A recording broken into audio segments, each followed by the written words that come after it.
여러분 안녕하십니까? 오늘은 복음조화 92번 마르다와 마리아라고 하는 주제로 말씀을 드리겠습니다. 이 말씀은 누가복음 10장 38절에서 42절까지 있는 그 말씀에 기초해서 말씀을 드리겠습니다. 그 중에서도 오늘의 이 말씀은 마지막 두 성경절 나오는 누가복음 10장 41절과 42절에 있는 말씀을 좀 보겠습니다. 주께서 대답하여 이르시되 마르다야 마르다야 네가 많은 일로 염려하고 근심하나 몇 가지만 하든지 혹은 한 가지만이라도 족하니라. 마리아는 이 좋은 편을 택하였으니 빼앗기지 아니하리라. 오늘 이 택한 성경 말씀 가운데서 마지막에 나오는 두 구절입니다. 이 말씀의 배경으로는 이 오늘 말씀의 첫 두 성경절을 통해서 한번 살펴보도록 하겠습니다. 그들이 길 갈 때에 예수께서 한 마을에 들어가심에 마르다라 이름하는 한 여자가 자기 집으로 영접하더라. 그에게 마리아라 하는 동생이 있어 주의 발치에 앉아 그의 말씀을 듣더니, 여기에 길 갈 때라고 하는 이 말씀을 살펴볼 때에 예수님과 제자들은 지금도 여전히 전도 활동을 위하여 이곳저곳을 다니고 있는 모습을 볼 수 있습니다. 그런데 여기에 예수께서 한 마을에 들어가셨다고 말씀하시는데 이 누가복음 자체에서는 이 한 마을이 어디인지를 알 수 없고, 다만 그 방문한 집이 마르다와 마리아의 집이라고 하는 그 사실을 우리가 알 수가 있습니다. 여기에 특별히 마르다라 이름하는 한 여자, 마리아라 하는 동생이 있어 하는 이런 표현들을 살펴볼 때에 예수님과 그의 제자들이 이 마르다의 집에 처음으로 방문한 것 같습니다. 만약에 두 번, 세 번, 여러 번 방문했으면 마르다라 이름하는 한 여자라는 이런 표현을 할 필요가 없었을 것입니다. 대신 이 마르다와 마리아 그리고 나사로 이야기가 요한복음 11장과 12장에 나오는데, 거기에 가면은 이 오늘 누가복음에서 말씀하고 있는 이 배경을 더 자세히 알 수가 있습니다. 요한복음 11장과 12장은 병들어 죽게 되었던 나사로가 다시 예수님의 치유로 말미암아 다시 살아난 그 이야기를 다루고 있는데, 특별히 1절과 2절에 요한복음 11장 1절과 2절에 이런 말씀이 있습니다. 어떤 병자가 있으니 이는 마리아와 그의 자매 마르다의 마을 베다니에 사는 나사로라. 이 마리아는 향유를 주께 붓고 머리털로 주의 발을 닦던 자요, 병든 나사로는 그의 오라비더라. 오늘 이 요한복음에 있는 말씀을 살펴보면은 마르다와 마리아 그리고 나사로가 살던 그 집은 베다니에 있는 것을 알 수가 있습니다. 자, 여기서 우리는 한 가지 질문을 한번 해볼 수가 있는데, 이 삼남매, 이 삼남매에서 마르다와 마리아와 나사로, 이 삼남매 가운데서 누가 제일 집안의 어른이라고 생각하십니까?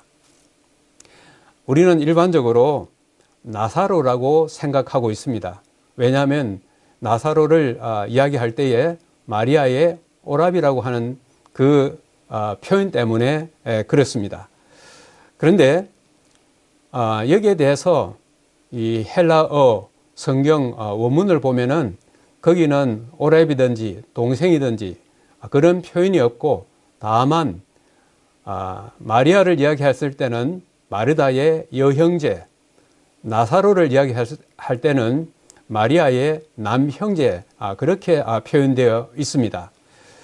그리고 이제 그 영어 성경에도 그저 여형제를 말하는 sister, 그 다음에 남형제를 말하는 brother, 그렇게 표현되어 있지, 그게 뭐 elder brother나 혹은 younger brother이나 이런 표현이 없고, 원문에 있는 그대로 표현하고 있습니다. 그런데 우리 한글 성경에는 때로는 동생, 때로는 오빠 이런 형식으로 나타나 있어서 약간 혼란을 초래하고 있습니다. 이 오라비라고 하는 말 때문에 그랬는데 제가 이 사전을 한번 찾아보니까 이 오라비에게 그 표현이 두 가지가 있어요. 하나는 오라버니고 다른 하나는 오라비인데 사전상으로 보면 오라버니는 오빠이고 오라비는 남동생을 일컫는 것을 볼 수 있었습니다. 또 다른 사전에는 이 오라비를 갖다가 오빠에 대해서 낮추어서 말하는 것이라고도 그렇게 말하고 있습니다. 어찌됐든 간에 이 언어상으로서는 지금 원문에 나타난 그 언어상으로서는 누가 위인지 아래인지 알 길이 없습니다. 다만 오늘 이 읽은 우리 성경 말씀 가운데서 이 예수님과 그의 제자들이 그 집을 방문했을 때 이 마르다가 자기 집에 이들을 영접하였다 하는 그 말을 살펴볼 때에 이 집 주인은 마르다가 분명한 것 같습니다. 그렇다면 그 집에 제일 큰 어른이라 할지 그 집의 주인은 누구일지를 우리 한번 생각해 볼 수 있는데 이 정도 하고 넘어가도록 하겠습니다. 그런데 이들이 사는 그 동네가 베단이라고 그렇게 했는데 이 사복음서에는 베다니가 두 곳 나오고 있습니다. 이 베다니가 두 곳 나오고 있는데 하나의 베다니는 요단강 동편에 있는 이 베다니입니다. 여기 요한복음 1장 27절과 28절에 보면은 나는 물로 침례를 베풀거니와 너희 가운데 너희가 알지 못하는 한 사람이 섰으니 곧 내 뒤에 오시는 그이라 나는 그의 신발끈을 풀기도 감당하지 못하겠노라. 오늘 여기에서 우리 한글 성경에는 세례 요한으로 되어 있는데 그리고 또 세례란 말을 쓰고 있는데 왜 굳이 여기에서는 침례란 말로 이렇게 바꾸어서 읽느냐 하는 그 이유에 대해서 잠깐 설명을 드리겠습니다. 여기 성경 원문상으로는 이 세례라는 말의 의미가 없고 침례라고 그렇게 그 의미가 되어 있습니다. 그래서 영어 번역에서 전부 다 침례로 번역하고 있고 그 침례의 중요성을 강조하는 의미에서 교회도 침례교회가 있을 정도인 것입니다. 그러므로 이 세례라고 하는 말은 우리 한국에 처음으로 이 기독교가 들어왔을 때 성경을 번역하는 그 과정에서 그 당시에 널리 유행하거나 이해되고 있었던 세례란 말을 자연스럽게 그렇게 번역했다고 생각됩니다. 그러나 원문상으로는 세례가 아니라 침례가 맞기 때문에 여기에 침례로 제가 바꾸어서 읽었습니다. 그 다음 여기 보면 이 일은 요한이 침례 베풀던 곳 요단강 건너편 베다니에서 일어난 일이라. 그래서 여기 보면은 여기에 요단강 건너편 베다니라고 나와 있어요.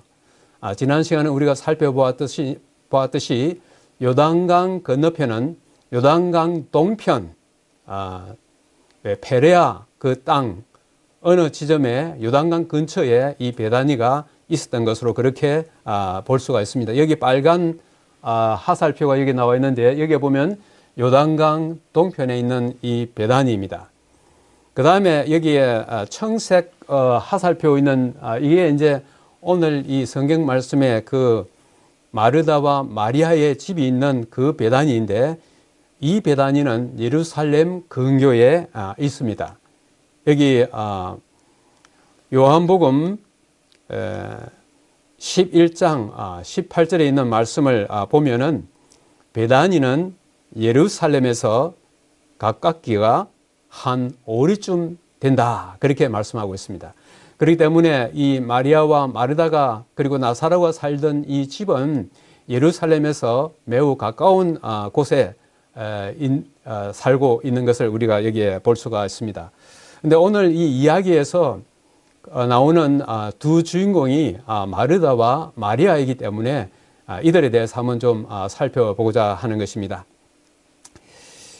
우선 어떤 면에서는 집주인격인 이 마르다에 대해서 한번 좀 생각해 보겠습니다.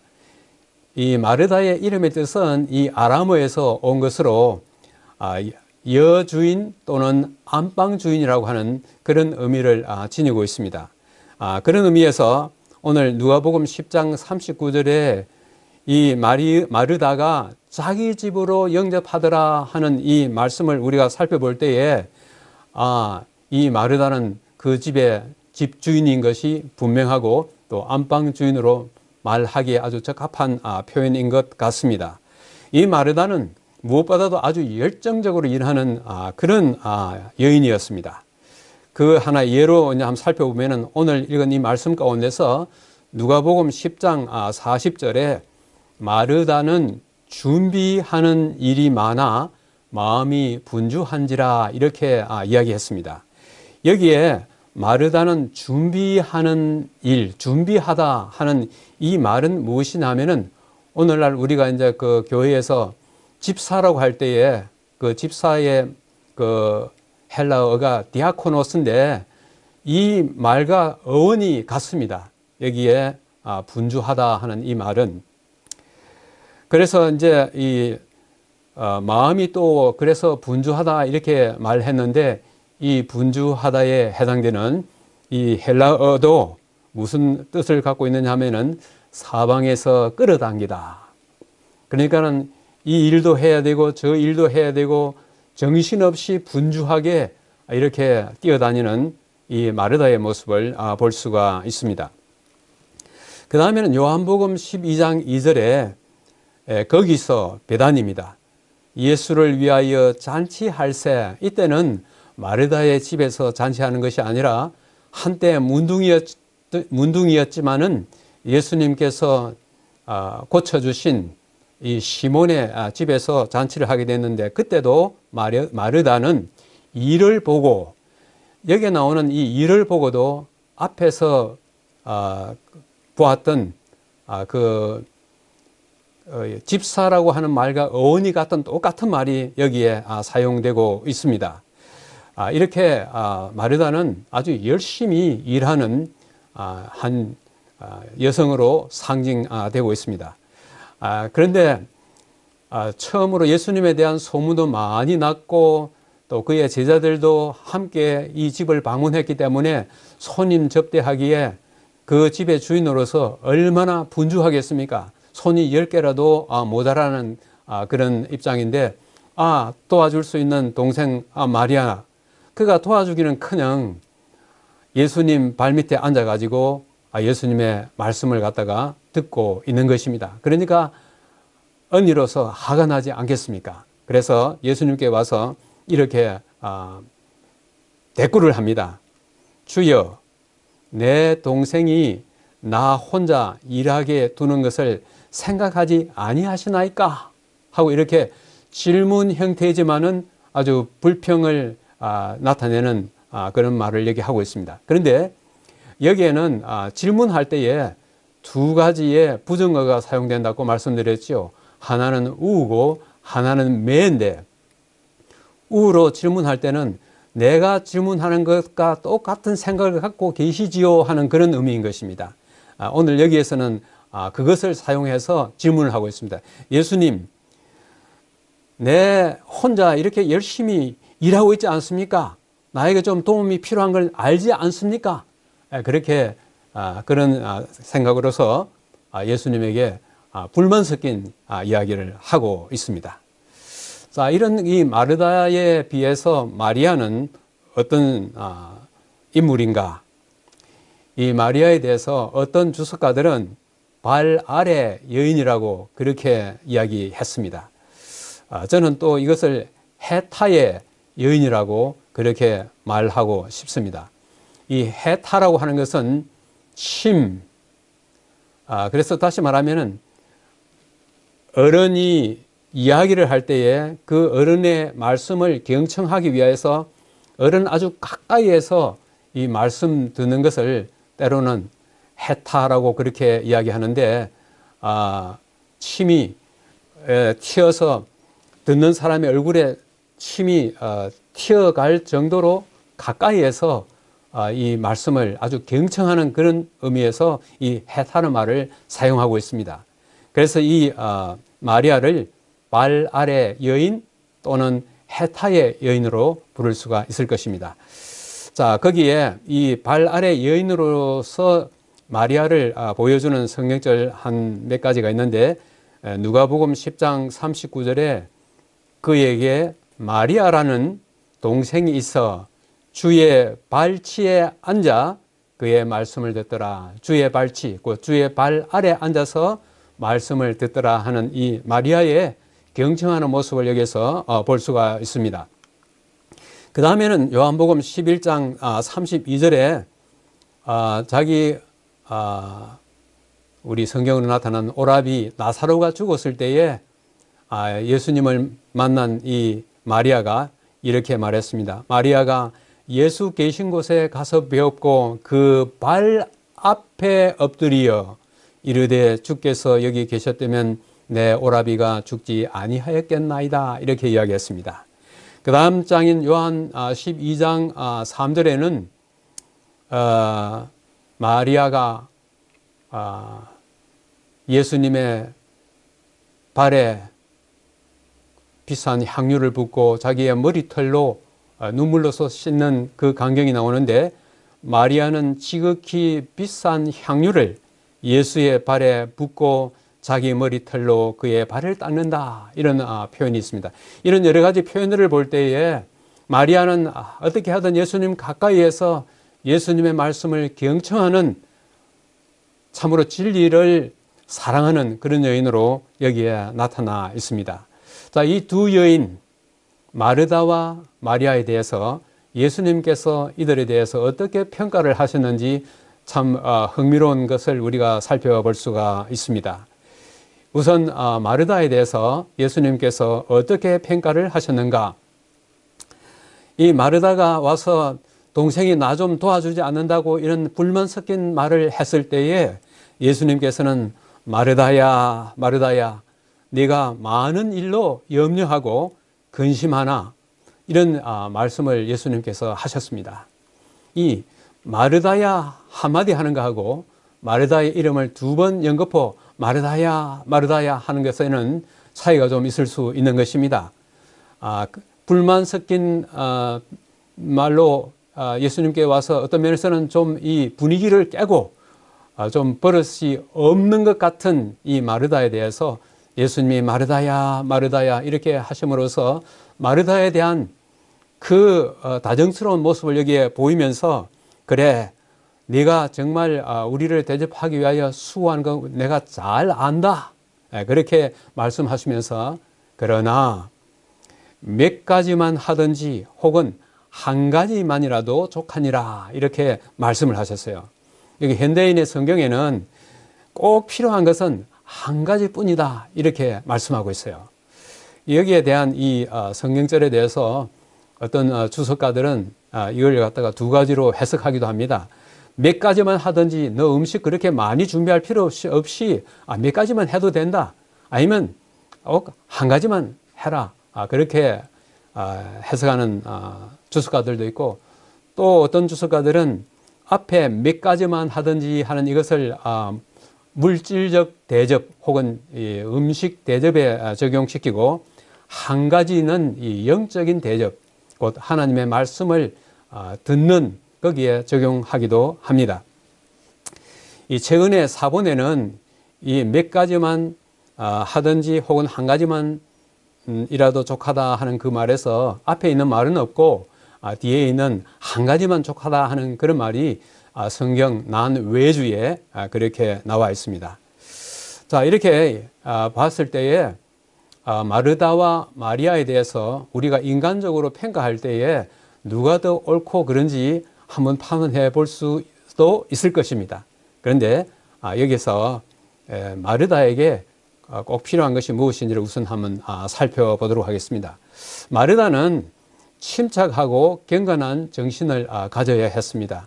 왜냐하면 이때에 마리아가 예수님의 말씀을 아주 경청하고 있는 그 분위기는 거기 온 제자들과 또 아마 왔을 다른 사람들과 함께 굉장히 하나님의 말씀이 전해지고 있는 그 엄숙한 분위기, 아주 그런 것이었는데 마르다가 나타나서 그 분위기를 깨버린 것입니다.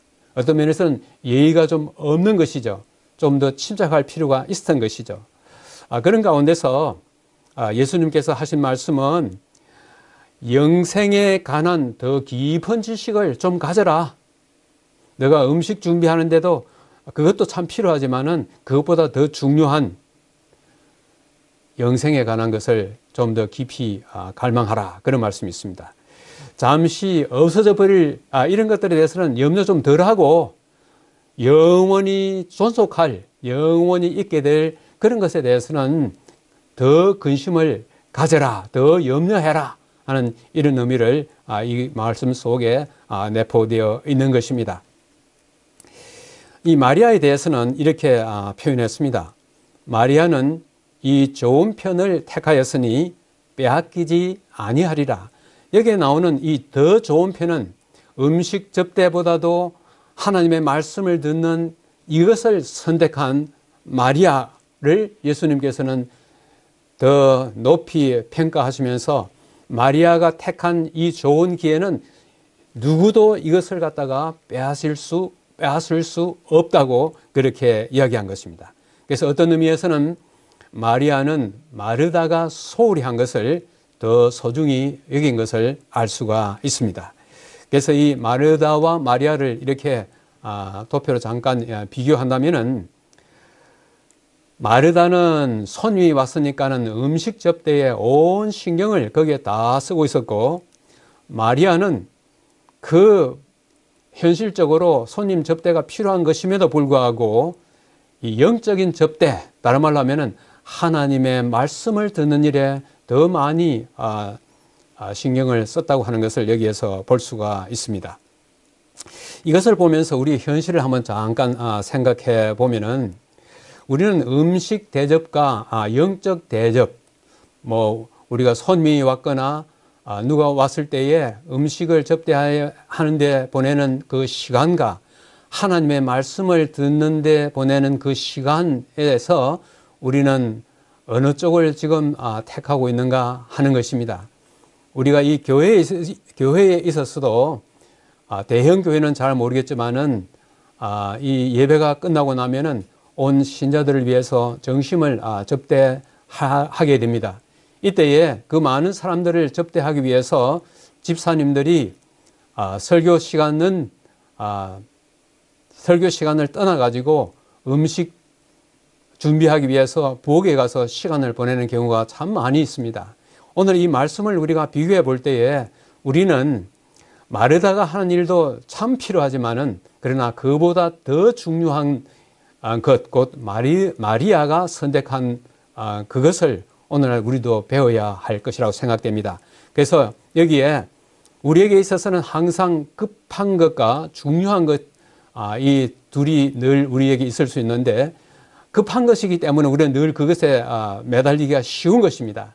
그러나 정말 우리에게 필요한 것은 급한 것보다도 중요한 것, 그것이 우리에게 더 필요한 것입니다. 그래서 중요한 것을 먼저 하고 그 다음에 급한 것을 하는 이런 자세를 우리가 좀 배워야 할 거라 생각되는 것입니다. 그래서 여기에서 오늘 마르다와 마리아의 이 일에서 우리는 이 우선순위, 어느 것이 먼저 와야 될 것인가 하는 것을 우리는 생각해 볼 수가 있습니다. 그래서 이제 우리는 마르다와 마리아 가운데서 누구의 일하는 것이 더 잘하는 것인가, 이런 것을 생각해 볼 수가 있는데, 여기 있는 말씀 가운데 하나님의 일을 하는 사람들에게는 마르다와 마리아의 속성들이 섞여 있어야 한다. 다시 말하면은 봉사하고자 하는 기꺼운 마음과 진리에 대한 진지한 사랑, 이 두 가지를 우리가 균형지게 가져야 한다는 것입니다. 그래서 하나님께서는 마르다도 부르시고 마리아도 부르신다고 하는 사실입니다. 우리는 마리아와 같이 예수님을 배우기 위하여, 진리를 배우기 위해서 그분의 발 앞에 앉는 그런 하나의 자세를 가져야 합니다. 그 다음에 우리는 또 주님의 사업에 있어서 마르다와 같은 그런 일꾼들이 언제나 많이 필요하다는 것도 알게 됩니다. 그럼에도 불구하고 마르다의 일도 필요하고 마리아의 일도 필요하고 둘 다 필요한데, 그럼에도 불구하고 이 둘 중에서 어느 것을 우선순위로 삼아야 할 것인가 하는 것입니다. 우리가 잘 아는 말씀 가운데 마태복음 6장 33절에 너희는 먼저 그의 나라와 그의 의를 구하라 그랬습니다. 너희는 먼저 그의 나라와 그의 의를 구하면 그 다음에는 우리가 이 세상 살아가는데 필요한 것들을 덤으로 다 주시겠다고 그렇게 말씀했습니다. 그래서 그리스도의 사업에는 마르다와 같이 일할 활동적인 사람이 필요합니다. 그럼에도 불구하고 마리아처럼 먼저 예수님의 발 앞에 앉아 진리의 말씀을 듣는 것이 우선되어야 하고 그것이 더 중요하다는 사실을 오늘 우리들에게 일깨워 주고 있습니다. 오늘 이 말씀을 통해서 우리는 한 세 가지의 배울 교훈을 한번 생각해 보아야겠습니다. 나는 마르다인가? 두 번째, 나는 마리아인가? 그리고 마지막으로 나는 둘 다인가 하는 오늘의 이 질문을 던지면서 오늘의 말씀을 마치도록 하겠습니다. 감사합니다.